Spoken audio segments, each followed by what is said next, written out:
E nós temos estado a caminhar em Gênesis. Já talvez foram 4 ou 5. Esta é a 5ª, talvez, se eu não estiver em erro. E então, da última vez nós vimos uma das histórias mais conhecidas, uma das histórias mais famosas de toda a Bíblia, que se nós formos lá fora e perguntarmos às pessoas se já ouviram falar da Arca de Noé, as pessoas vão dizer que sim. Então, se da última vez vimos uma das narrativas mais conhecidas da Bíblia, hoje não vai ser diferente. Vamos ver uma das outras narrativas mais conhecidas também de toda a Bíblia. Então, Noé e a sua família foram aqueles com quem Deus fez um recomeço na humanidade. Isto depois da corrupção, violência alastrada sobre a terra, que Deus viu em que a humanidade estava mergulhada, tendo atingido níveis degradantes. Isso levou Deus a concluir que o coração do homem, e essa é uma passagem bíblica muito importante para a nossa teologia toda, essa é uma das passagens-chave para a nossa teologia, que o coração do homem é continuamente mau em todos os seus desígnios, em toda a sua imaginação, e isto desde a sua infância.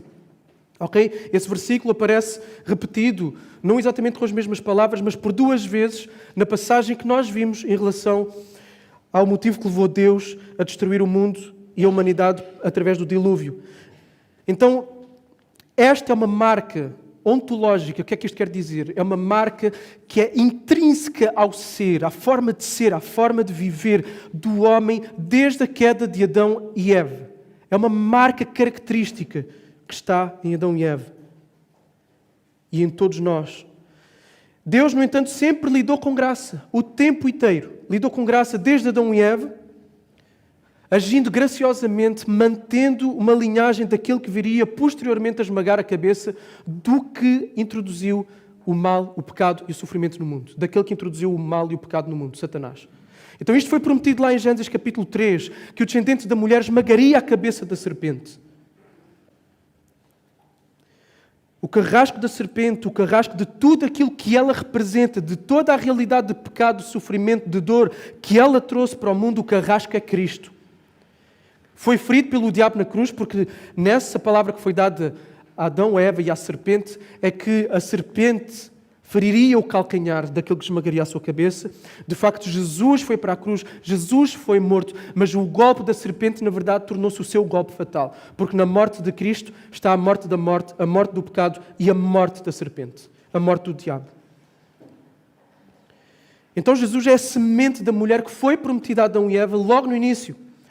No entanto, o que nós vamos encontrar ao longo do livro de Gênesis, e é a partir desta lente que nós temos que ler todo o livro de Gênesis, o que nós vamos encontrar é 2 linhas concorrentes, 2 linhagens, 2 descendências concorrentes. A semente da mulher, o Messias prometido, e a semente da serpente, que vai sempre tentar subverter, que vai sempre tentar apagar a semente da mulher.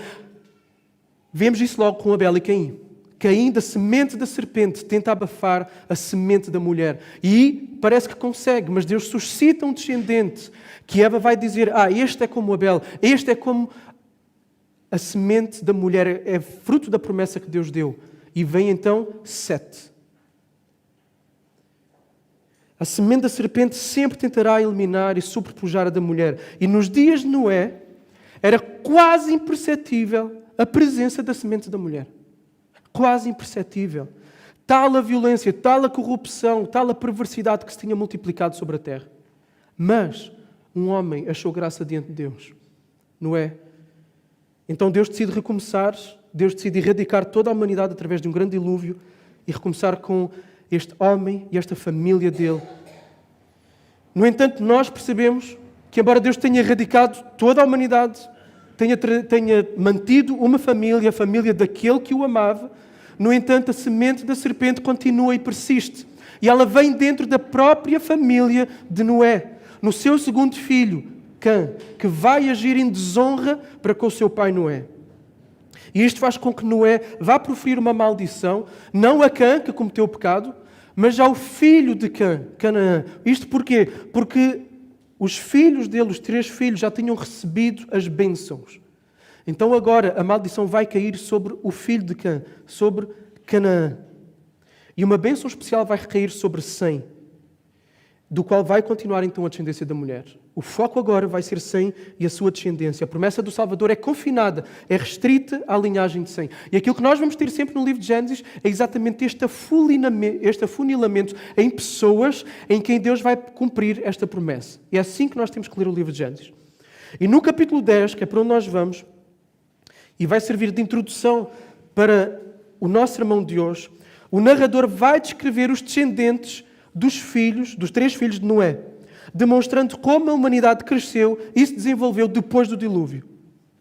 E nós temos aqui, reparem lá no capítulo 10, versículo 1, a primeira expressão que aparece para aqueles que têm acompanhado esta série, estas são gerações de mais um Toledot. Ou seja, aqui começa uma nova secção, começa uma nova parte desta estrutura que é vincada, que é marcada por estes Toledotes. Toledot é uma expressão hebraica que quer dizer estas são as gerações de, estas são as genealogias de, esta é a história de.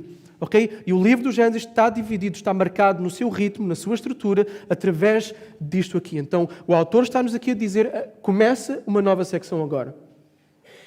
Então, vamos ler capítulo 10 completo, ok? Mais genealogias. Estão a ver como genealogias são importantes? Estas são as gerações dos filhos de Noé, Sem, Cã e Jafé. Os seus filhos nasceram depois do dilúvio.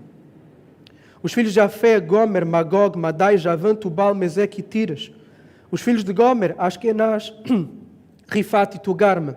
Os filhos de Javã, Elisá, Tarsis, Quitim e Dodanim. As terras costeiras entre as nações foram repartidas entre eles, cada qual segundo a sua língua, segundo as suas famílias, entre as suas nações. Os filhos de Cã, Cush, Misraim, Put e Canaã. Os filhos de Cush, Seba, Avilá, Sabtá, Raamá e Sabtecá. E os filhos de Raamá são Seba e Dedã. Cush também gerou Nimrod. E aqui temos um nome importante.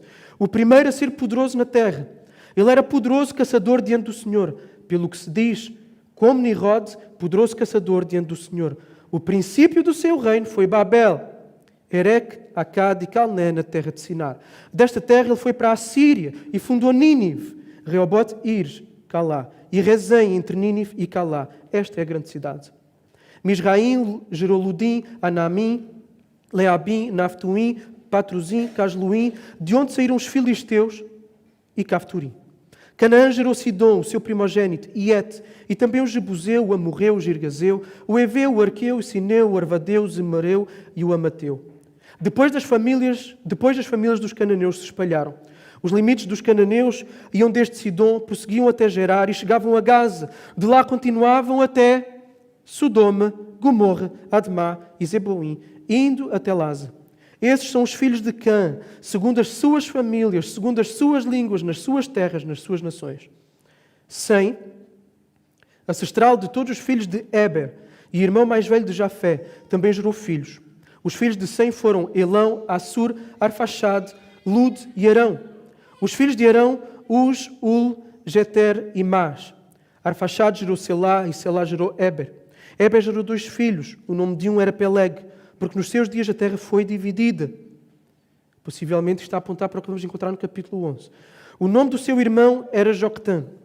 Joctã gerou Almudá, Selef, Azarmavé, Gerá, Adurão, Uzal, Dicla, Obal, Abimael, Seba, Ofir, Avilá e Joab. Todos esses foram filhos de Joctã. A habitação deles ia desde Messa até Cefar, montanhas ao oriente. Estes são os filhos de Sem, segundo as suas famílias, segundo as suas línguas, nas suas terras, segundo as suas nações. Estas são as famílias dos filhos de Noé, segundo as suas gerações, nas suas nações. A partir delas dispersaram-se as nações sobre a terra, depois do dilúvio. Até aqui para já, vamos orar. Jesus, pedimos-te que tu possas falar nesta manhã, através da tua palavra. Essa é uma graça imerecida, eu poder falar da tua parte, nós podermos ouvir a tua voz.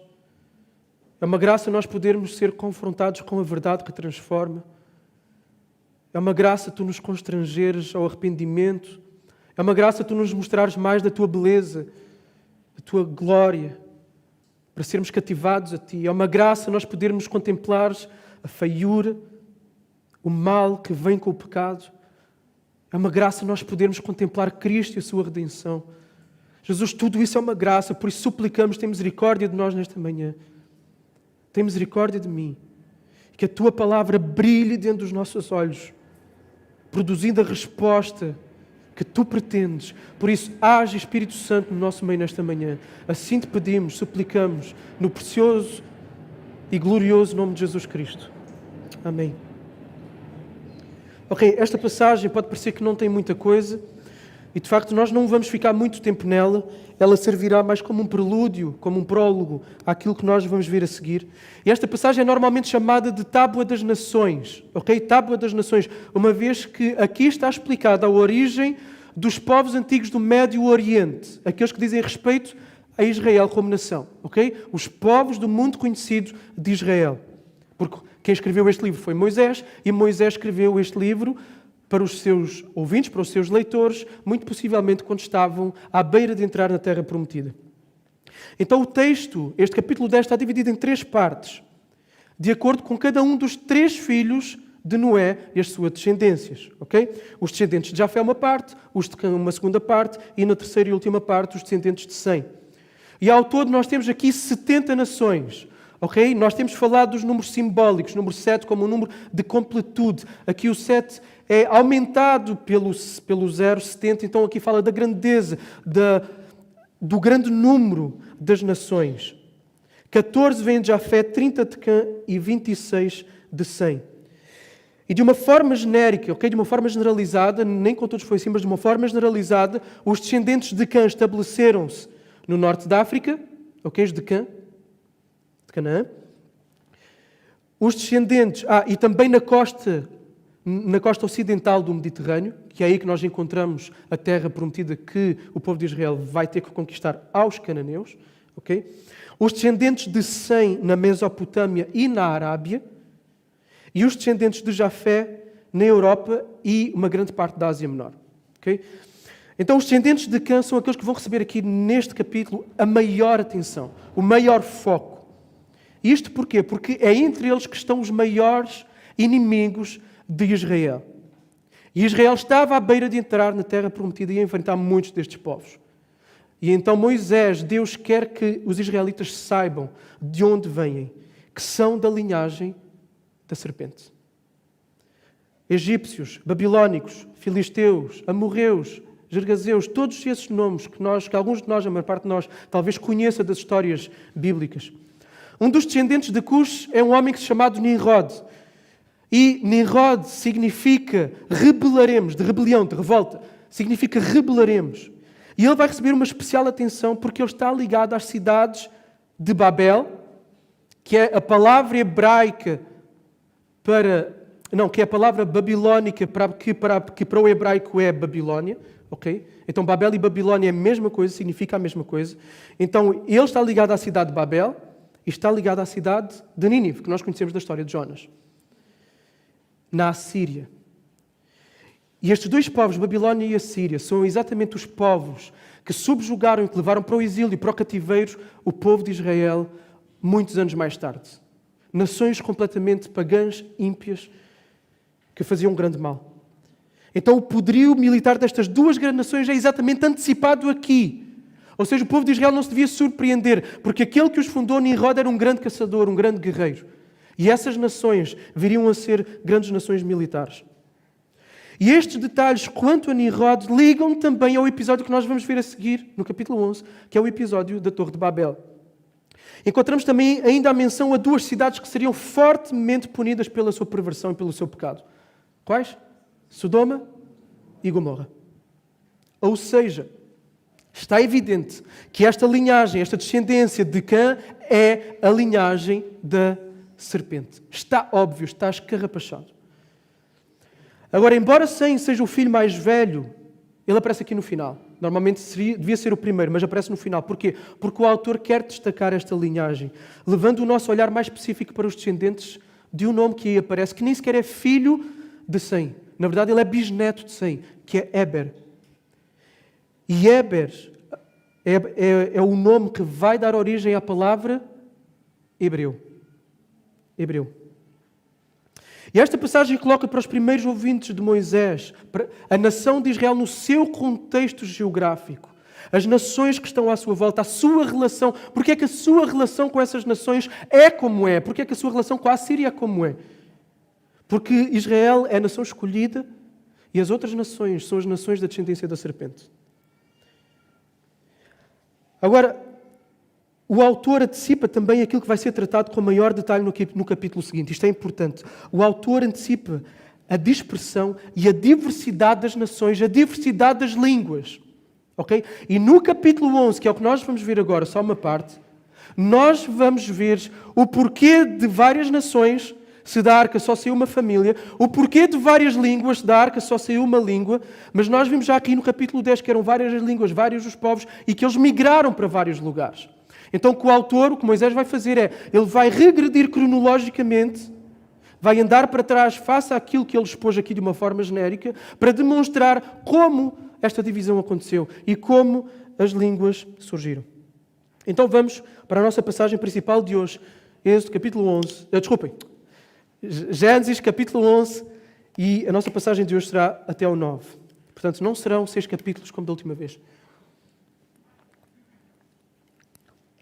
Mas em breve teremos muitos capítulos de novo. Ok, 11, 1 a 9. A terra toda tinha uma só língua e um só idioma. Os homens deslocaram-se para o Oriente e acharam um vale na terra de Sinar e passaram a habitar ali. E disseram uns aos outros, vamos fazer tijolos e queimá-los por completo. Os tijolos lhes serviram de pedras e o betume de argamassa. Disseram mais, vamos edificar uma cidade para nós com uma torre cujo topo toque no céu. E façamos para nós um nome, para que não sejamos espalhados pela face de toda a terra. Então o Senhor Deus desceu para ver a cidade com a torre que os filhos dos homens edificavam. E disse, o povo é um só, e todos têm uma só língua. Agora que começaram a fazer isso, já não haverá restrição para tudo o que intentarem fazer. Vamos descer e confundir-lhes ali a linguagem, para que um não entenda a língua do outro. Assim o Senhor os espalhou dali sobre a face de toda a terra, e pararam de edificar a cidade. Por isso a cidade se chamou Babel, porque ali o Senhor confundiu a linguagem de toda a terra, e dali os espalhou sobre a face de toda a terra. Até aqui. Então o primeiro versículo vai trazer uma realidade que é desconhecida, não só de nós, mas como os próprios primeiros ouvintes de Moisés. O quê? O facto de todos falarem uma só língua e um só idioma. Isto é desconhecido para nós e é desconhecido para o povo de Israel que estava ali com Moisés. O facto de todos falarem uma só língua permitia que houvesse uma cooperação perfeita, uma comunicação para colocar em prática projetos comuns, como nós vamos ver no decorrer desta nossa passagem. O autor descreve logo no versículo 2 como houve uma migração para o Oriente. Como houve uma migração para o Oriente. E vejam aqui este movimento para o Oriente. Ele aparece logo lá no capítulo 3 de Gênesis, quando Adão e Eva são expulsos para o Oriente do Éden. Acontece com Caim, quando ele é expulso da presença de Deus, ainda mais para o Oriente. E temos aqui os povos a migrarem ainda mais para o Oriente. Uma deslocação cada vez para mais longe da presença, da bênção, do favor e da vontade de Deus. E então eles foram para a planície na terra de Sinar, estabeleceram-se aí e tomaram uma resolução. Fazer tijolos e queimá-los. Os tijolos iam servir de pedras e o betume ia servir de argamassa, ou seja, para ligar as pedras e então fazer uma cidade, fazer uma torre. Agora, ao desejarem construir uma cidade, eles estão a seguir as pisadas de uma outra pessoa que, ao ser expulso da presença de Deus, também construiu uma cidade. Lembram-se quem foi? Caim. Caim foi e construiu uma cidade. E esta nova cidade, ela devia ter uma torre especial, devia elevar-se até aos céus e ser visível a grande distância, de forma a agregar as pessoas, de forma que elas não fossem espalhadas, fazer com que fosse uma cidade grande, uma cidade importante, onde várias pessoas se juntam, porque isso gera o quê? Gera segurança. Era isso que eles queriam, segurança, não serem dispersos, espalhados pela terra. E a descrição desta torre, a forma como esta torre é descrita, isto é muito importante aqui, a descrição desta torre corresponde aos ziguratos. Zigurato, o que é um zigurato? É um tipo de templo encontrado na Mesopotâmia, na antiga Mesopotâmia. Eram templos que eram construídos exatamente para que, através das várias escadas que subiam até as alturas, os deuses pudessem descer e trazer bênção sobre o povo ali. Então, estas torres eram feitas com barro seco, que secava ao sol, tijolos de palha mantidos unidos com betume. Como eu disse, havia escadas que subiam. No interior da torre não havia nada, não havia quartos, não havia divisões, não havia nada. O objetivo mesmo era ter esta estrutura com que tivesse estas escadas para levar até ao cume. E o que é que nós encontramos no cume? No cume encontrava-se um santuário, um templo, uma mesa, onde era colocada as ofertas, a comida, para que os deuses pudessem vir se alimentar das oferendas e então abençoar os povos. Então os zigurates são uma representação arquitetónica das religiões pagãs daquele período. Então não é só uma torre, é mais que uma torre. É a idolatria. Através de uma cidade, através de uma grande torre, o povo queria ficar famoso e não ser espalhado pela terra. Já disse isto. E este propósito opõe-se àquele que foi o mandamento dado por Deus tanto a Adão quanto a Noé, que foi o quê? Multipliquem-se e enchem, povoem a terra, vão sobre a face da terra. A construção desta cidade visa exatamente prevenir que a população fosse dispersa. Eles buscavam segurança e buscavam fama. Eles disseram, vamos fazer para nós um nome. Vamos fazer para nós um nome. Babel, para os babilónios, a palavra Babel significa, isto também é extremamente importante, Babel significa portão de Deus. Babel significa portão de Deus. E era exatamente isso que eles queriam. Construir um portal para que Deus, para que a divindade, para que os deuses viessem abaixo. E esta é a descrição da Babilónia que nós encontramos ao longo de toda a Bíblia. Ela considerava-se a capital religiosa, cultural e intelectual do mundo antigo. Nabucodonosor vai sofrer pelo quê? Pela sua arrogância. Uma das maravilhas do mundo antigo era o quê? Eram os jardins suspensos da Babilónia. A grande capital do mundo antigo, intelectual. Para onde é que foram os grandes intelectuais, que eram os magos? Estavam lá. E os magos herdaram depois, os magos que vão visitar Jesus, eles herdaram aquilo que Daniel, um dos principais intelectuais da Babilónia, deixou como legado. E eles por isso foram atrás das profecias que Daniel tinha lá deixado. O versículo 5 traz-nos uma mudança. E aqui passamos à resolução da narrativa. Até aqui tivemos o conflito, o clímax do conflito, e agora vamos ter a resolução. O versículo 5 traz-nos um tom de ridicularização sobre estes empreendimentos arrogantes. Deus tem de descer para ver a cidade e a torre. A torre, afinal, não era tão visível assim, porque Deus tem que descer para vê-la. O facto do texto relatar que Deus desce para ver a cidade e a torre não significa que Deus não soubesse de cada detalhe de tudo o que se passava ali, de cada detalhe, de cada átomo, da torre, da cidade, de tudo. Não significa isso porque Deus é omnisciente e omnipresente. Esta é uma linguagem antropomórfica. O que é que isso significa? Significa que está a ser atribuído a Deus características humanas com um objetivo literário. Qual é esse objetivo literário? É enfatizar o facto de que Deus vai apurar os factos para trazer juízo. Que Deus vai trazer juízo em função da verdade daquilo que está a acontecer. Por isso Deus vai ver. Deus vai apurar os factos para depois então trazer juízo. Os babilónios esperavam que os deuses descessem para os abençoar. E Deus aqui vai descer para trazer juízo. Porque Deus olha e Deus fica preocupado. Deus reconhece a unidade do povo e reconhece o perigo dessa unidade. Não é uma unidade para coisa boa. Eles eram só, falavam uma só língua e certamente eles iam usar essa união para darem uso a todas as ramificações da sua arrogância e da sua idolatria. Um reino de mal. Um reino da serpente que mais uma vez procura ameaçar a existência do reino da semente da mulher, o reino de Deus. Então Deus tem que intervir. O povo da Babilónia, se repararem no texto, aí no versículo 3 e 4, por 2 vezes eles dispuseram-se à ação e disseram, vamos. Ok, vamos, 2 vezes. E depois vamos ver. Agora é a vez de Deus agir. E Deus vai dizer o quê? Vamos. Deus está a dialogar no conselho celestial e vai passar à ação. Então, se era a unidade para o mal que os tornava perigosos na proliferação do seu pecado, da sua arrogância, então onde é que Deus tinha que trazer juízo? Exatamente sobre essa unidade. Como é que Deus vai desfazer esta unidade? Confundindo a sua comunicação dando-lhes línguas para que eles não pudessem se comunicar. E o resultado disto foi a dispersão daquele povo e a consequente interrupção do seu empreendimento. Ficou parado. Aquilo que eles mais temiam aconteceu. O que é que eles mais temiam? O que é que eles não queriam que acontecesse e por isso fizeram a torre? Eles não queriam ser dispersos. E o que acontece é que eles agora são dispersos. Foram espalhados pela face da terra. E fruto disso, a cidade chamou-se Babel.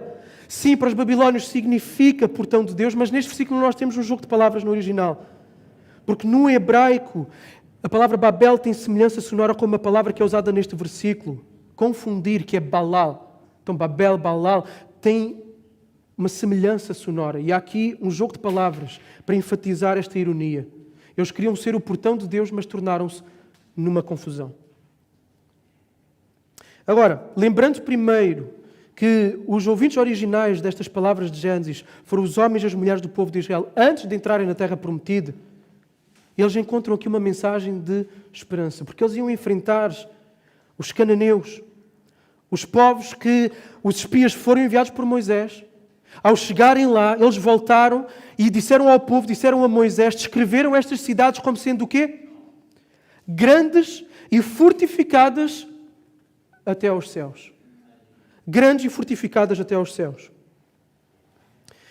Então, Babel aqui nesta descrição do capítulo 11, ela acaba por ser uma representação exatamente destas cidades cananeias que se apresentariam diante de Israel a seguir.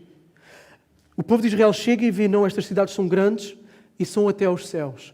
Babel tentou construir uma torre até ao céu. Babel é a antecipação e a antevisão destas cidades. Por isso, se Deus confundiu e estragou os planos desta cidade que se elevava até aos céus, Deus também poderia destruir estas cidades que tinham muralhas até aos céus e dar vitória ao povo de Israel. Então esta era uma mensagem de esperança para Israel. Agora esta narrativa também terá dado esperança a Israel quando eles estavam exilados na Babilónia. Da mesma forma como Deus tinha humilhado a arrogância de Babel, de igual forma Deus podia agir para que o povo pudesse ser restaurado e devolvido à sua terra. A Babilónia nunca prevalece. Esta é a mensagem que Moisés quer transmitir aos seus leitores. A Babilónia, o reino, a grandeza, a arrogância da Babilónia nunca prevalece. O povo de Deus, do reino de Deus, pode ter sempre esperança. E os cristãos de todos os tempos também encontram esperança nessa mensagem, nessa narrativa. Porque Babel, ou Babilónia, é o nome que é dado à cidade da besta no livro do Apocalipse. Apocalipse 14, 8 e 9. E Babel representa o quê? Babel, a Babilónia, representa todo o mundo caído, todo o sistema de valores contrário a Deus, tudo o que é anti-Deus, tudo o que é oposto a Deus, ao reino de Deus, ao seu povo. E Babel é descrita, a Babilónia é descrita por João como a mãe das prostituições e das abominações das terras. Ela é a linhagem da serpente, é o reino da serpente, é a Babilónia. Tanto que João mostra-nos que por um tempo a cidade da Babilónia se embriaga com o sangue dos mártires cristãos. Apocalipse 17:6. Eu vi que a mulher, a Babilónia, estava embriagada com o sangue dos santos e dos mártires de Jesus. Ao vê-la, fiquei muito espantado. A Babilónia é descrita, e reparem aqui, reparem as palavras que João usa. A Babilónia é descrita por João como tendo acumulado pecados até ao céu. E vejam a descrição, e aqui podemos abrir porque é uma passagem longa, mas vale a pena nós lermos. Em Apocalipse 18:3, podem abrir, Apocalipse 18:3.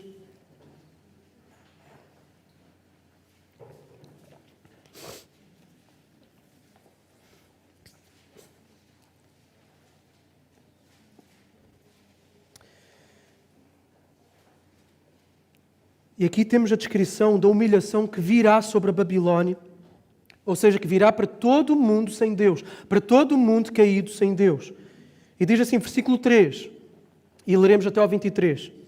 Porque todas as nações, têm bebido do vinho da ira da sua prostituição. Os reis da terra se prostituíram com ela, e os comerciantes da terra se enriqueceram à custa do seu luxo excessivo. Vejam a alusão aqui à riqueza, ao dinheiro, à ganância. Ouvi outra voz do céu a dizer, sai dela, povo meu, para que não sejais participantes dos seus pecados e para que não incorrais nas suas pragas, porque os seus pecados se acumularam até ao céu E Deus se lembrou das maldades dela. Retribuí-lhe de acordo com o que ela vos deu, em dobro conforme as suas obras. Dá-lhe bebida em dobro no cálice com que ela vos deu de beber. Causai-lhe tanto tormento e tristeza quanto a glória e o luxo que ela buscou para si. Pois no coração ela diz, e vejam o discurso de Babel, lá do nosso capítulo 11, e o discurso da Babilónia aqui. Estou assentada como rainha, não sou viúva, e de modo algum passarei por tristeza. Por isso, no mesmo dia virão as suas pragas, a morte, o pranto e a fome. Ela será destruída no fogo, pois o Senhor que a julga é forte. Os reis da terra que com ela se prostituíram e viveram em luxo, chorarão e prantearão por ela. Quando virem a fumaça do seu incêndio, ficarão de longe, com medo do tormento dela, e dirão: ai, ai da grande cidade da Babilónia, a cidade forte, pois numa só hora veio o teu julgamento. Os comerciantes da terra chorarão, lamentarão por ela, porque ninguém mais compra as suas mercadorias. Mercadorias como ouro, prata, pedras preciosas, pérolas, linho fino, púrpura, seda e tecido vermelho, e toda a espécie de madeira aromática, todo o objeto de marfim, de madeira muito preciosa, de bronze, de ferro, de mármore, canela, especiarias, perfume, mirra, incenso, vinho, azeite, flor de farinha e trigo, bois, ovelhas, cavalos e carros, escravos e até almas humanas. Tráfico humano. Também desaparecerão os frutos que a tua alma cobiçava. Todas as coisas delicadas, sumptuosas, desaparecerão e nunca mais serão encontradas. Os que vendem estas coisas e se enriqueceram com elas ficarão de longe, com medo do seu tormento, chorando, lamentando-se e dizendo: ai, ai da grande cidade que estava vestida de linho fino, de púrpura, de tecido vermelho, adornada como ouro, pedras preciosas e pérolas, pois numa só hora foram destruídas tantas riquezas. Todos os pilotos, todos os que navegam para qualquer porto, todos os marinheiros e todos os que trabalham no mar ficarão de longe e, olhando para a fumaça do seu incêndio, clamarão: que cidade é semelhante a esta grande cidade? E julgarão pó sobre a cabeça e clamarão chorando, lamentando-se e dizendo: ai, ai da grande cidade. Por causa das suas riquezas, todos os que possuíam navios no mar se enriqueceram e em apenas uma hora foi destruída. Exulta sobre ela o céu. Exultem também vós, santos e apóstolos e profetas, porque Deus julgou a vossa causa contra ela. Um forte anjo levantou uma pedra do tamanho de uma grande pedra de moinho e jogou-a no mar, dizendo: a grande cidade da Babilónia será julgada com a mesma força e nunca mais será achada. Em ti não se ouvirá mais o som de arpistas, de músicos, de flautistas, de trombeteiros, e nenhum artífice de arte alguma se encontrará mais em ti. E em ti não se ouvirá mais o ruído do moinho. A luz da candeia não mais brilhará em ti, e a voz do noivo e da noiva não se ouvirá mais em ti, pois os teus comerciantes eram os nobres da terra, e todas as nações foram enganadas pelas tuas feitiçarias. Até aqui. E esta é a descrição do nosso mundo. Esta é uma descrição exata, é um raio-x do nosso sistema, do sistema do mundo no qual nos encontramos. E antes deste final desastroso que se abaterá sobre a Babilónia, haverá, no entanto, um tempo, antes deste final, antes do juízo, haverá um tempo em que as nações estarão cada vez mais o quê? Unidas. Seguindo exatamente o espírito cooperador da perversidade que nós encontramos no nosso capítulo 11 de Gênesis. Através de um governo cada vez mais globalizado, um governo mundial que perseguirá os cristãos de uma forma generalizada no planeta. Existe muita perseguição, sim, a igreja vive a tribulação, sim, mas esta tribulação será cada vez mais crescente, cada vez mais generalizada. Os cristãos vivem hoje uma perseguição no século XXI como nunca viveram em toda a história, mesmo lá no tempo de Roma e do Coliseu. Nós estamos num país onde, felizmente, essa perseguição não acontece, mas a maior parte dos cristãos sofre perseguição. A besta, ou seja, um derradeiro anticristo, porque anticristos são vários, são muitos, ao longo da história, são todos aqueles que se põem no lugar de Cristo ou contra Cristo. Um derradeiro final anticristo levantará e ele vai fazer o quê? Vai atrair a si todas as nações, através do quê? Das suas seduções, que chamam naquilo que as pessoas querem: segurança, identidade, nome, fama, prosperidade, bem-estar, saúde.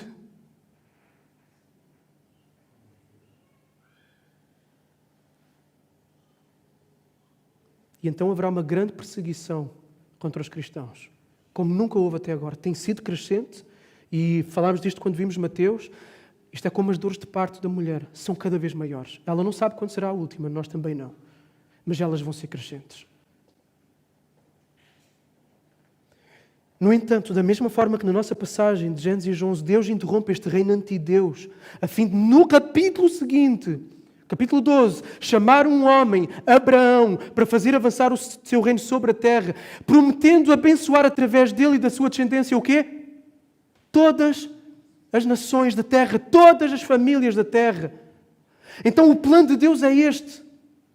Se a humanidade tivesse um só reino, se a semente da serpente tivesse um só reino, a proliferação, o clímax do mal seria absolutamente insuportável. Então Deus tem que dividir, Deus tem que dispersar, para que o seu reino, que não conhece barreiras linguísticas, que não conhece barreiras culturais, que não conhece barreiras raciais, possa florescer, onde aí vem um só povo, uma só nação, o povo de Deus. E isto é prometido a Abraão, a seguir no capítulo 12. E vejam como aqui Deus está a entrelaçar todas as coisas de uma forma bela. O reino de Deus prevalecerá no final contra o reino do anticristo e sem qualquer dificuldade. Não sei se repararam, mas o reino da Babilónia é descrito como caindo em quê? Numa hora. Numa só hora. Não quer dizer que isto seja literal. Isto aponta para que será uma coisa muito breve, repentina. Foi como em Babel, bastou Deus chegar a confundir as línguas, já acabou. A Babilónia, a grande Babilónia, vai cair no estalar de dedos. Porque Satanás não rivaliza com Deus. Satanás não rivaliza com Jesus. E às vezes nós temos a ideia que é uma luta de igual para igual, olho no olho. Não é. Jesus faz assim e Satanás acaba. Há um propósito. Há um plano.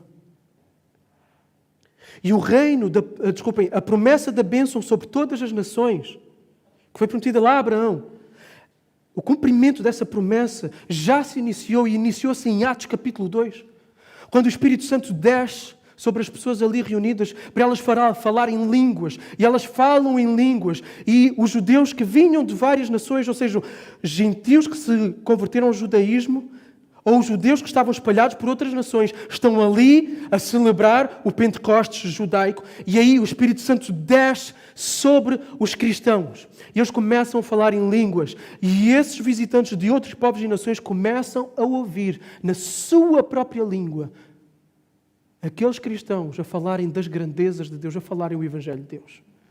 Aí começa-se a cumprir a promessa feita a Abraão lá atrás. O Evangelho espalhou-se então pelas nações. E aquilo que passou a unir as nações de uma forma absolutamente inigualável, que não podia sequer ser encontrado ali em Gênesis capítulo 11, naquela unidade, o que passou a unir as nações numa unidade que é além do sangue, numa unidade que é além de projetos terrenos comuns, passou a ser o próprio Espírito de Deus. Uma unidade em torno do próprio Deus, da glória de Deus, do amor a Deus, da bondade, da justiça, da fidelidade, do amor, da compaixão, da eternidade.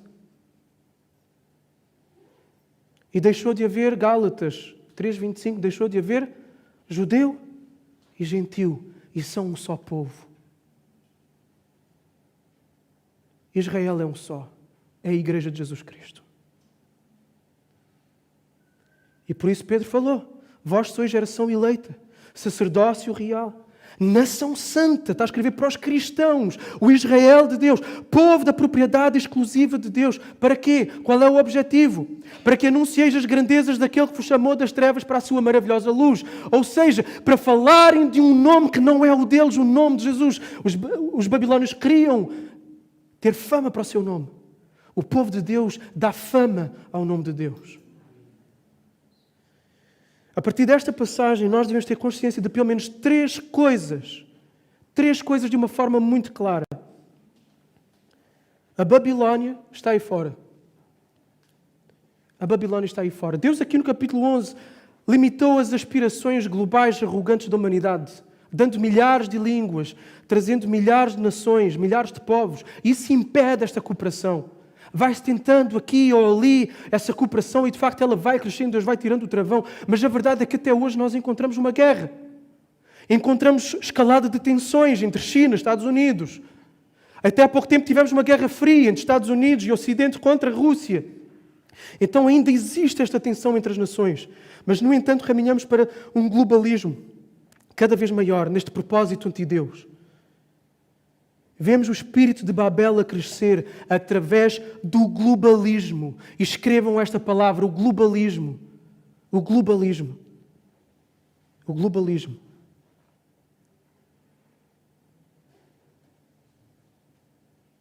O alinhamento dos interesses de um cada vez maior número de nações.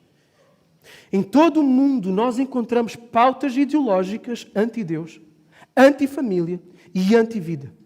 Se de um lado do planeta nós temos ditaduras comunistas óbvias, do outro lado nós temos ideologia comunista velada, disfarçada, que no entanto sai cada vez mais dos bastidores para a frente e está a ficar cada vez mais óbvio. Em todo o mundo nós vemos as seduções, o mesmo tipo de sedução que estava lá atrás nós vemos hoje, da Babilónia, que é lançada sobre todas as nações. Através do quê? Do consumismo. Através do hedonismo, que é o hedonismo, procurar o primeiro prazer. Este é o mantra da sociedade. Ser feliz, faz aquilo que o teu coração te diz. Vemos a imoralidade sexual cada vez mais desenfreada. A busca do poder. E esse espírito da Babilónia está em todo o lugar e em todas as esferas da sociedade. Mas está a ser oferecido gratuitamente na maior campanha de marketing da Babilónia. Através dos meios de entretenimento, nomeadamente os grandes e os pequenos ecrãs. Porque é diante deles que as pessoas passam a maior parte do tempo. Existe uma subversão dos valores que é cada vez mais explícita. E se tu não consegues ver isso, alguma coisa se passa. Existe uma construção assumida de um novo imaginário coletivo para abraçar tudo aquilo que é contrário a Deus. Que palavra esquisita é essa, Joel? Imaginário. O que é o imaginário? O que é o imaginário coletivo? O imaginário é um conjunto de símbolos, um conjunto de crenças, de conceitos que formam a nossa forma de ver a realidade e de responder a ela, de interagir com a realidade. E isso vai fazer com que um determinado grupo de pessoas de uma comunidade comece a agir de uma certa forma, num certo padrão, de uma forma igual, de uma forma padronizada.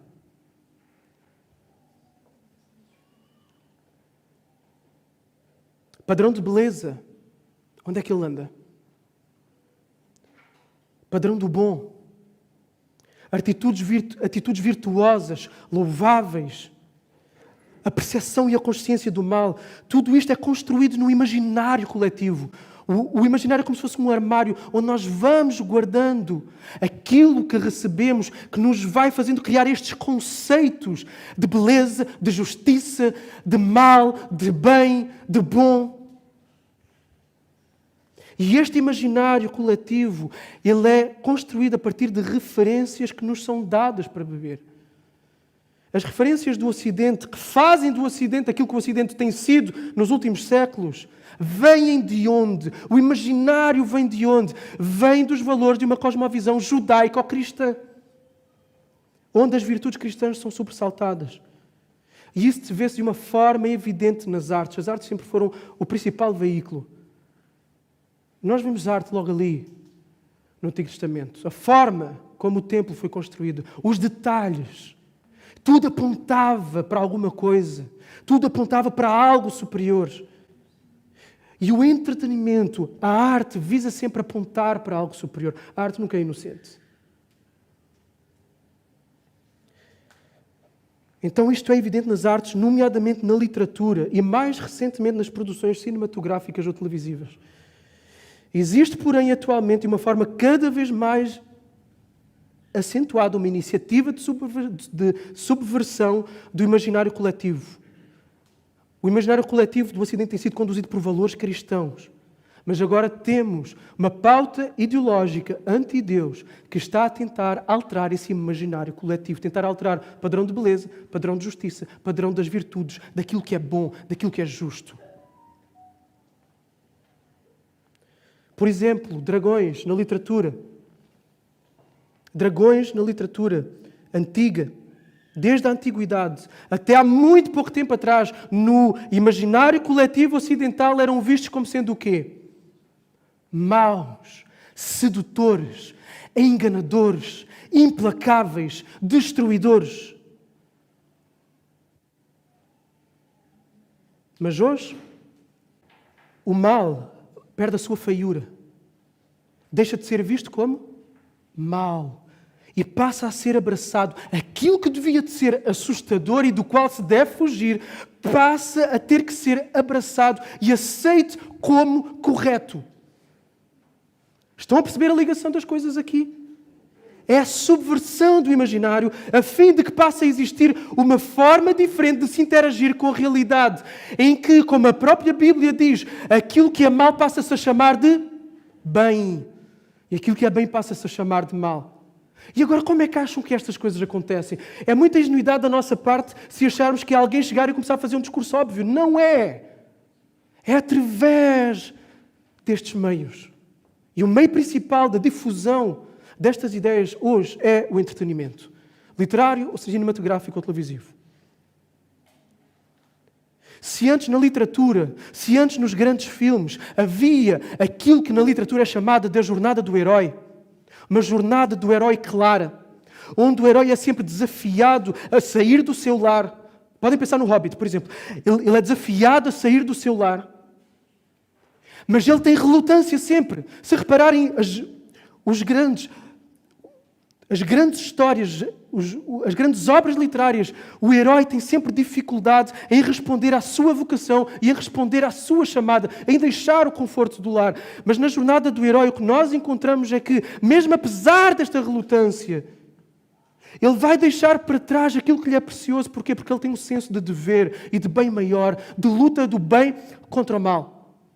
E aquilo que ele sempre vai querer, e para quem viu ou para quem leu o Hobbit, por exemplo, e esta é a minha ilustração aqui, o Bilbo Baggins sempre está a pensar o tempo inteiro, e Tolkien faz questão de ir escrevendo isso ao longo do livro, sempre está a dizer: onde está o meu lar?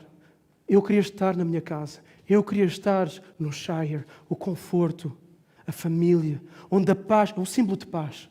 É um símbolo de harmonia. Só que isso está ameaçado. Então o herói sai.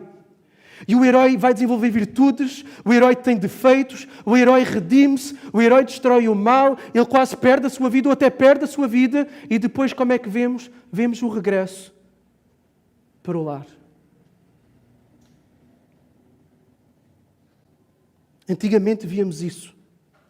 Hoje, o herói, quem é o herói? Isto é tão óbvio, está tão claro. Hoje o herói é aquele que, em nome da liberdade de ouvir o seu coração, foge ao dever e às virtudes de proteção e das responsabilidades da sua família, de proteção, de sacrifício, de serviço para aqueles que estão à sua volta e tenta se encontrar na sua expressão individual subjetiva. Eu preciso de me encontrar. Eu preciso de ser quem eu sou cá dentro. Não é o que os outros dizem de mim. Quantos desenhos animados não são isto? Em nome da liberdade de ouvir o coração, onde o louvado e o importante é ele ser quem ele sente, emoções em primeiro lugar, quem ele sente, quem ele é na sua subjetividade. Na jornada do herói o processo de redenção é exatamente o contrário. É a personagem que procura, como eu disse há pouco, fugir da sua responsabilidade, mas a maturidade que é construída pelo percurso ou que lhe é imposta por situações vai fazer com que ele lute pelo bem maior, mesmo que para isso ele tenha que dar a sua própria vida. E vemos virtudes da temperança, vemos virtudes do autodomínio, vemos virtudes da coragem, vemos as virtudes cardeais nos heróis. Hoje já não vemos mais. O que nós vemos hoje, subversão e distorção dos papéis masculinos e femininos, da sexualidade, da centralidade da família, das figuras de autoridade, tudo isso está muito presente. Quantos rebeldes não são os heróis nos nossos filmes?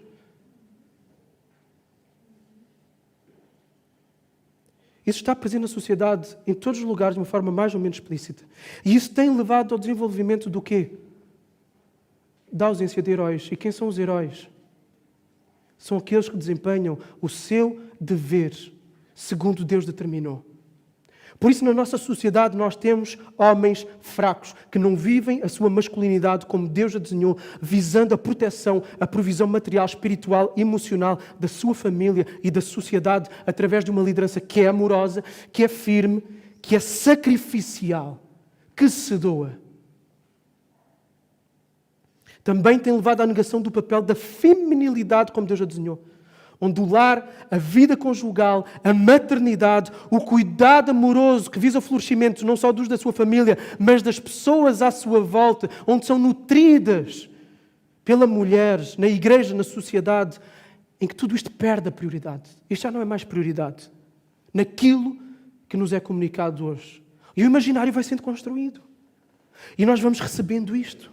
De uma forma subtil, de uma forma leve, isto vai entrando. E com isto nós vemos famílias cada vez mais desestruturadas, disfuncionais, fracas. E uma sociedade cada vez mais fraca e doente. E as igrejas também. Agora, não é só os mídia. Os Estados ocidentais também têm um espírito babilónico cada vez maior.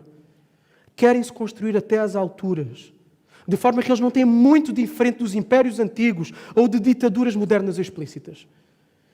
Eles têm síndrome de Adão e Eva. Querem ser como Deus. Querem ditar e regulamentar a vida da sociedade inteira em aspectos que não lhes dizem respeito, incluindo o funcionamento da família. E tudo em troca de uma suposta...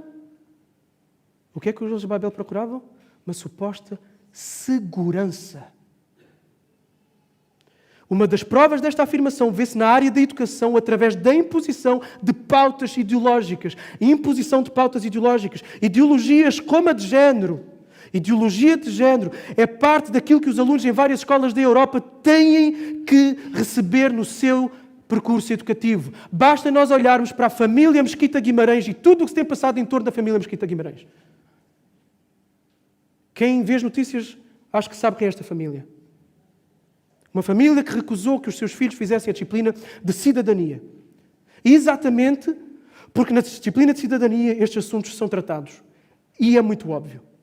E a família decidiu, os meus filhos não vão fazer. E a escola decidiu chumbar os filhos por não fazer essa disciplina. Na minha altura chumbava-se quando se chumbavam a disciplinas importantes. Matemática, português. Agora, chumba-se naquilo que é o objetivo da Babilónia. Estas pautas ideológicas. E o Ministério Público quer tirar a responsabilidade educativa dos pais sobre os filhos da família Mesquita de Guimarães e entregá-las ao diretor da escola. Digam lá se isto não é intromissão do Estado. Isto é tique tirânico e ditatorial. Isto é querer assenhorar-se de tudo. Para quê? Para que aqueles que pensam de forma diferente, aqueles que têm uma ideologia diferente, aqueles que têm uma cosmovisão diferente, sejam descartados. O objetivo qual é? É criar uma unidade em torno daquilo que se quer. Quem pensa diferente é chutado para fora.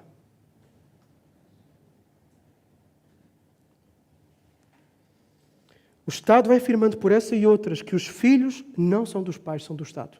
E há quem defenda esta ideia. Há partidos que defendem que os filhos devem ser em primeiro lugar do Estado e depois dos pais. E isto já foi afirmado publicamente. O dinheiro é cada vez menos das pessoas. Olhem para os impostos. A liberdade de expressão está cada vez mais ameaçada pela censura, pela cultura do cancelamento. Ninguém pode dizer uma coisa que seja contra mainstreaming, contra aquilo que todos falam. É logo censurado, é logo chamado com vários nomes. Exatamente, eu ouvi alguns.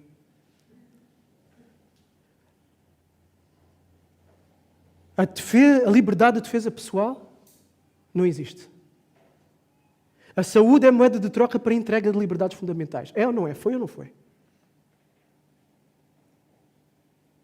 A segurança pública, igualmente. O que a sociedade fala através das suas várias facetas tem autoridade máxima. Aquilo que a sociedade fala através das várias facetas tem a autoridade máxima. Por exemplo, ciência. Se a ciência diz, ninguém questiona. Mesmo que depois as teorias sejam todas contrariadas e ditas o oposto. Eu não sou contra a ciência, atenção. Os principais cientistas no início eram cristãos e buscaram a ciência exatamente para honrar e glorificar o Deus e a sua criação. Aqui nós temos uma ciência vendida, prostituída a pautas ideológicas. A autoridade da sociedade não é a palavra de Deus. A autoridade da sociedade, e será cada vez mais, são as ideologias. E no fim do dia, e o que é que acontece sempre no fim do dia? E vejam se não é isto que acontece. No fim do dia, as nações, os governos, os cidadãos pavoneiam-se arrogantemente pelos seus feitos extraordinários, pela sua prosperidade material, prosperidade intelectual, cultural e até mesmo religiosa. Eles têm-se eles mesmos como sendo o quê? Divinos. Subiram aos céus e atingiram o céu. Porque afinal eles garantem a todos os que precisam e que se abrigam debaixo das suas asas, que vão dar tudo aquilo que lhes é necessário. É esta a promessa do Estado. Esta é a promessa dos governos. Será esta a promessa cada vez maior do governo mundial. Só que, um dia, todos descobrirão que essas asas não eram as asas de uma galinha que protege os seus pintos, mas de um dragão que, afinal, enfeitiçou milhões de milhões para depois os devorar. O espírito anticristo cresce e as nações, com os seus governos, as suas sociedades, estão cada vez mais seduzidos. Por isso, por um lado, Deus trouxe confusão à Babel há milhares de anos atrás, o travão será cada vez mais retirado, a fim de se revelar de uma forma mais evidente a arrogância da Babilónia e o derradeiro último anticristo. Para quê? Para que a Babilónia e o anticristo, então, sejam destruídos de uma vez por todas. O que nós, como filhos de Deus, podemos esperar é que os sistemas humanos que não querem dar glória a Deus e querem dar glória a si mesmos se levantem, se ergam e persigam a Igreja. É isto que nós podemos esperar. Por isso, em todo tipo de sistemas políticos, e não há sistemas políticos perfeitos, em todos os tipos de sistemas políticos, democráticos, ditaduras, monarquias, em todos acontecem perseguições ao povo de Deus, seja de uma forma mais explícita ou mais velada, mais forte ou menos forte, mais subtil ou mais violenta, consoante se alinham mais próximo ou mais longe dos valores de Deus. Sempre vai haver perseguição à Igreja, àqueles que vão viver de forma contrária aos princípios destas sociedades. Sempre vai haver, sempre houve e sempre será assim até Jesus voltar. Tu e eu, então, não podemos esperar outra coisa senão uma guerra. Nós estamos em guerra, uma guerra aberta que vem de todas as frentes. Contra a nossa fé, contra os nossos valores, contra a glória do nosso Deus e contra nós próprios e as nossas famílias. E quanto mais posições nós tomarmos no exercício dos papéis e das responsabilidades, de acordo com o que Deus pede de nós, como pais, como maridos, como cristãos, como cidadãos, quanto mais assumirmos e vivermos isso, mais vamos ser alvos de ataques de todas as frentes. Não só dos meios de comunicação social, mas no lugar de trabalho, o patrão, o colega, por vezes dentro da própria família e às vezes, infelizmente, dentro da própria igreja. E isto leva-me ao próximo ponto. O meu primeiro ponto, a Babilónia está aí fora. O meu segundo ponto, a Babilónia pode estar cá dentro. Há mais da Babilónia em nós do que nós estamos conscientes ou do que nós estamos prontos a admitir. E esse é um facto. E enquanto não reconhecermos isso, não tiraremos a Babilónia dentro de nós. Como?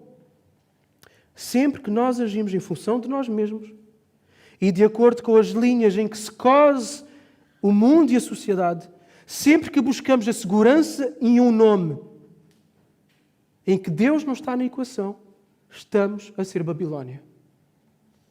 Temos Babel em nós sempre que procuramos assegurar o nosso bem-estar, o nosso reconhecimento, deixando Deus, deixando o seu reino, deixando a igreja, deixando os seus valores, deixando a vida com Ele fora da equação. Agora, qual é o mais dramático disto tudo? O mais dramático disto tudo é a realidade do peixe. Qual é a realidade do peixe? É que o peixe não sabe que está molhado, porque o peixe nasceu dentro d'água, não sabe o que é isso de estar molhado. Ele, se calhar, mal sabe o que é água, mal sabe o que é ar, porque ele sempre viveu naquela realidade. Nós estamos rodeados da Babilónia, nós nascemos na Babilónia. Estamos no meio de uma guerra de arrogância contra Deus, onde, infelizmente, o nosso próprio imaginário foi afetado. E nós temos que assumir isso. Nós temos que assumir que o nosso imaginário foi afetado.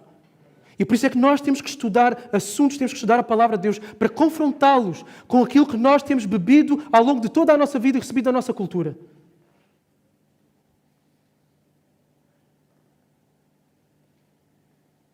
E, infelizmente, esse imaginário vai se revelar num estilo de vida, decisões que revelam valores dos quais nem sempre nós temos consciência que são opostos a Deus. Então nós precisamos que Deus venha a nós e nos fale. Ele abre os olhos do nosso entendimento. É isso que Paulo fala lá em Romanos 12, para que Deus transforme a nossa mente, para não nos conformarmos com este século. É isso que Paulo está a falar. Para que então possamos fazer o quê? Experimentar qual é a boa, a perfeita e agradável vontade de Deus, que não nos é oferecida pela sociedade, é oferecida pela palavra. Agora, aqui vem o dragão. E por isso não podemos jogar esta noção do dragão maldoso fora nunca. Okay? Aqui vem o dragão. O dragão é a serpente, o dragão é Satanás, o Apocalipse coloca isso. Aqui vem o dragão. Vem oferecer uma versão falsificada daquilo que Deus oferece de várias formas. Ok? Satanás sempre oferece uma contrafação daquilo que Deus oferece. O consumismo vai procurar nos oferecer segurança. Bens materiais vão nos procurar oferecer segurança e identidade. Porque hoje aquilo que eu tenho dita aquilo que eu sou, como eu sou visto pelos outros. Agora, Deus também me oferece a mesma coisa, mas a fonte não é a mesma. Deus oferece uma segurança e uma identidade que é baseada naquilo que Ele diz que eu sou. O mesmo se pode dizer da nossa carreira profissional, do novo trabalho que aceitamos, da casa que compramos, da carreira académica que perseguimos, da forma como olhamos e tratamos o nosso corpo, os relacionamentos em que entramos e que permitimos ter amizade, a educação que nós damos aos nossos filhos, ou até mesmo o ministério que nós exercemos. Nós podemos fazer todas essas coisas, família, trabalho e até ministério, visando o nosso nome, encontrando uma identidade aí, encontrando segurança aí. Isso é Babilónia. Agora perguntamos, há mal em querer segurança? Seja ela física, emocional, financeira, espiritual, física, material, financeira e emocional. Há problema em se construir algo de valor na vida? E a minha resposta é depende. Depende. Depende se a minha intenção é construir o meu reino ou se a minha intenção é construir o reino de Deus. Aqui está a diferença. Depende se eu estou mais preocupado com eu mesmo e o que os outros dizem acerca de mim ou o que Deus diz de mim. Todas as decisões da minha vida, todas. Isto tem implicações para a forma como nós vivemos tudo no nosso dia-a-dia. Todas as decisões da minha vida, todos os meus empreendimentos, tudo o que eu faço deve ser em função do avanço do reino de Deus. Só isto. Só isto. Os bens materiais que eu tenho são para quê? É para o meu reino ou é para o reino de Deus? É só para mim ou é para me permitir servir melhor a Deus e ajudar quem precisa? A minha carreira, as minhas decisões profissionais, o trabalho que eu vou aceitar, são só movidos por aquilo que me entusiasma. Este é o trabalho da minha vida.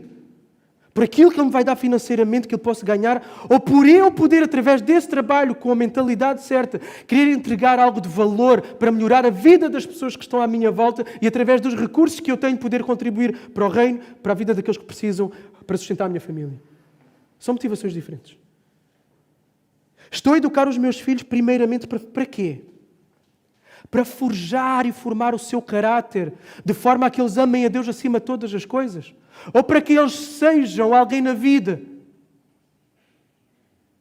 segundo os padrões do mundo, um advogado, um médico, um engenheiro? Não há problema nenhum em serem isso. O problema todo reside se o esforço educativo é feito em favor dessas coisas em detrimento daquilo que fica para a eternidade, que é a alma.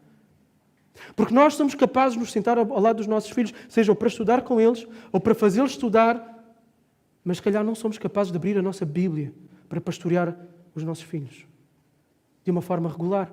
E exigimos que os nossos filhos vão ter exame para a semana, vai estudar, mas será que lhes perguntamos, já tiveste o teu tempo com Deus hoje? Isso é Babilónia. Não é de caras, não é óbvio, nunca seria. É a sedução do dragão.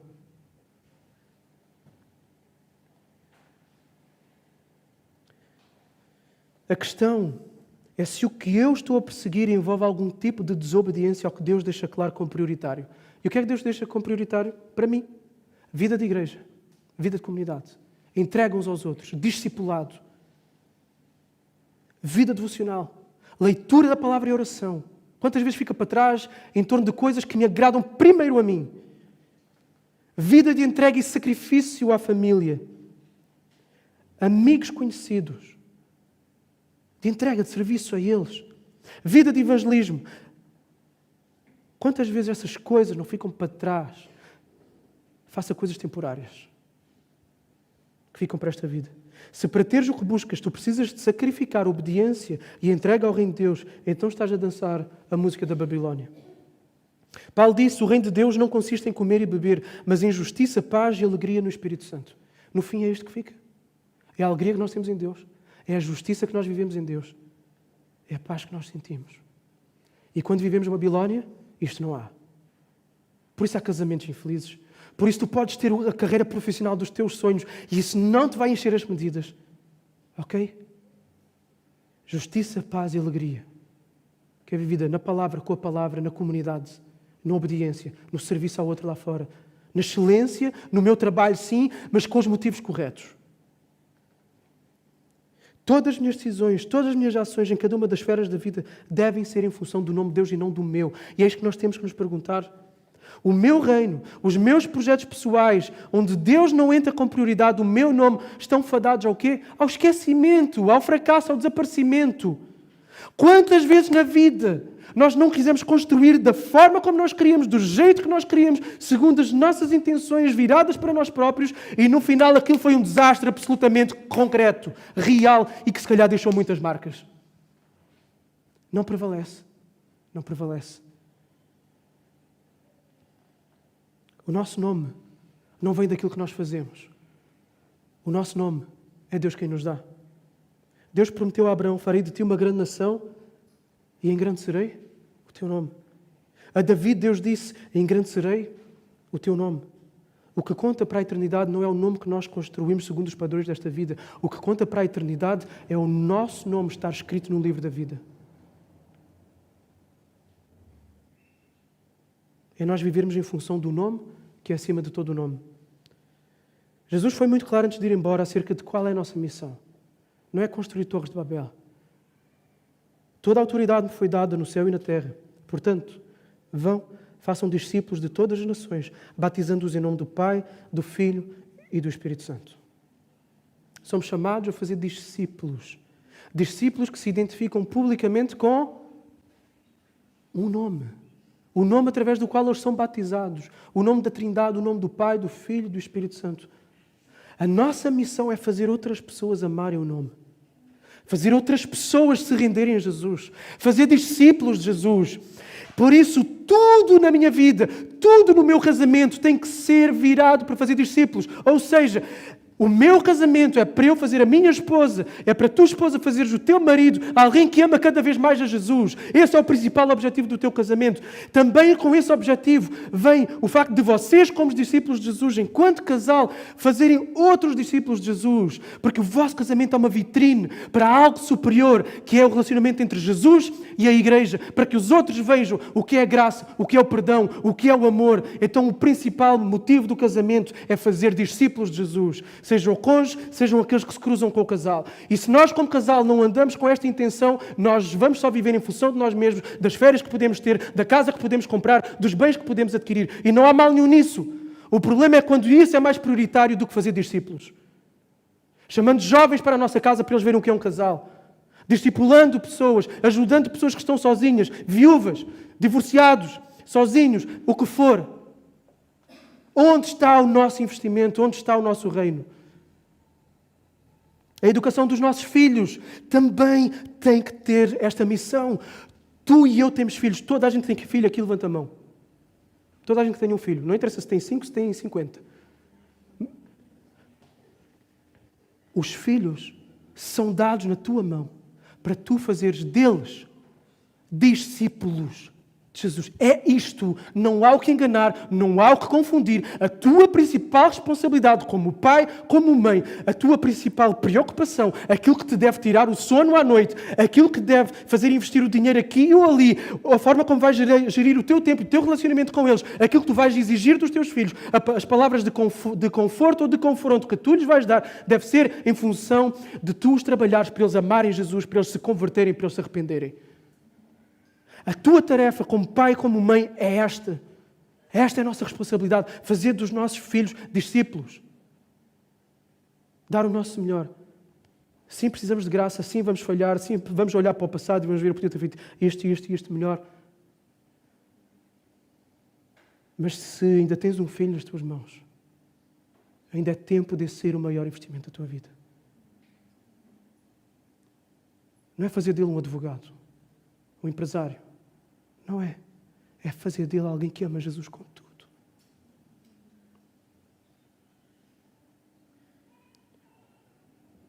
A coisa mais bela que nós podemos ter é nós encontrarmos os nossos filhos na eternidade.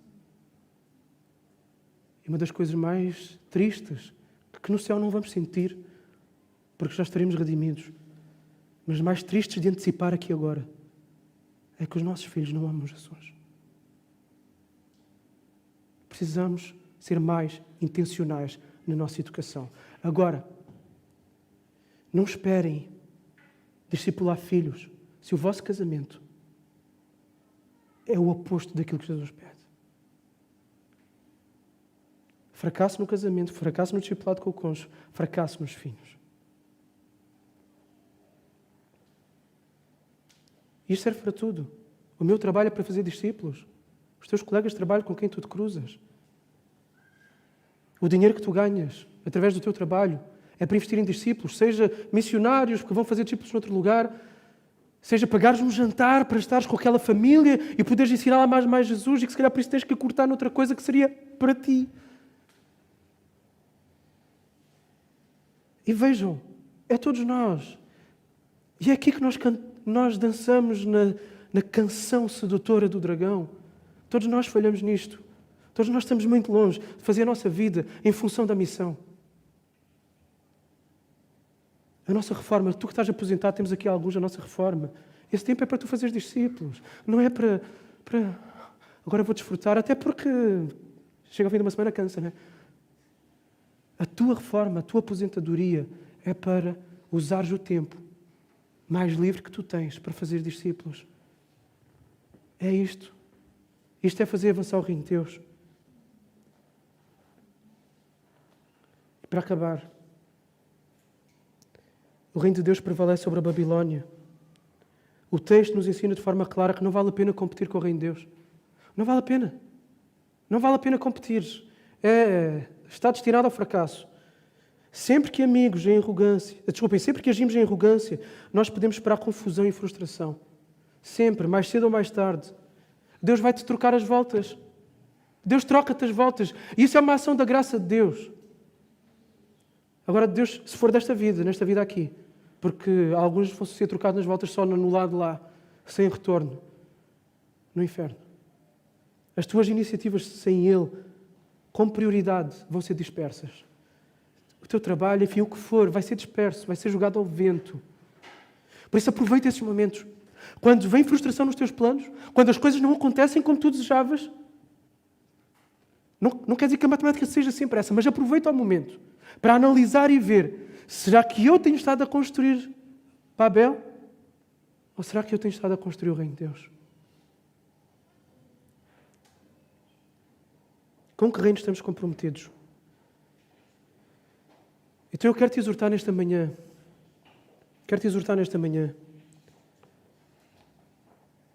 A obedeceres à voz do pastor. Lembrem-se, estamos numa guerra. Há uma Babilónia fora de nós, mas também há uma dentro de nós. E se calhar houve coisas nesta manhã que tu ouviste que exigem de ti uma decisão, uma mudança, uma transformação radical. E se calhar são em áreas que são completamente opostas à forma de ser e de estar da sociedade e que vão-te fazer ganhar adjetivos novos diante dos outros e se calhar até de pessoas da igreja. Responda à voz de Deus. Responda à voz de Deus. Ouve a voz do pastor. Toma a decisão que tens que tomar. Entrega-te e busca o reino de Deus em primeiro lugar, porque a promessa, a bendita, graciosa, maravilhosa promessa é que todas as coisas vos serão acrescentadas. Aquilo que a gente precisa. A nossa verdadeira segurança. O nosso nome, a nossa identidade é encontrada em Cristo. E se tu estás aqui nesta manhã e a Babilónia ainda é a tua pátria, o reino de Deus nunca foi a tua casa. Se o teu Deus és tu, busca perdão nesta manhã. Entra neste reino que vai prevalecer. Se tu estiveres do lado do reino da Babilónia, quando Jesus voltar, eu não preciso falar mais. Lembra aquela descrição do que acontece. Vai ser desastroso. Vamos orar. Jesus, obrigado pela tua palavra. Jesus, nós estamos em guerra e às vezes esquecemos disso. Esquecemos disso porque ficamos encantados pelas torres de Babel que o dragão nos quer vender, para as quais nos quer seduzir. E, Jesus, nós precisamos de rever tantos conceitos, tanta forma de ser e fazer as coisas. Ajuda-nos a tomar as decisões que cada um de nós aqui sabe, diante do Espírito de Deus, que tem que tomar. Jesus, ajuda-nos a bebermos da Tua Palavra continuamente, a policiarmos as nossas mentes face àquilo que decidimos colocar diante dos nossos olhos, daquilo que a sociedade tem para nos dar. E se o fizermos, que o façamos com um espírito muito crítico, dá-nos uma leitura crítica da sociedade, para não perdermos aquilo que deve moldar a nossa forma de ver e de interagir com a realidade. E, Senhor, tem misericórdia desta sociedade. Pedimos, ajuda-nos como igreja a fazermos discípulos, a resgatarmos pessoas das garras do dragão. Ajuda-nos, Senhor, agora a partir do que ouvimos hoje, a pararmos e a procurarmos ver e planear e ter estratégias para como é que nas várias áreas da minha vida, no meu trabalho, na minha família, no meu casamento, eu posso colocar em prática planos para fazer discípulos. Sejam os meus filhos, o meu cônjuge, meus amigos, colegas vizinhos, os meus irmãos da igreja, seja o que for. Jesus, isto é o que conta no final. Este é o tesouro para a eternidade. É o quanto investimos na alma eterna dos outros. Ajuda-nos, Jesus, te pedimos. E obrigado pela certeza de que o mal, de que a injustiça, de que a corrupção, a perversidade não prevalecerão. No teu nome nós oramos. Amém.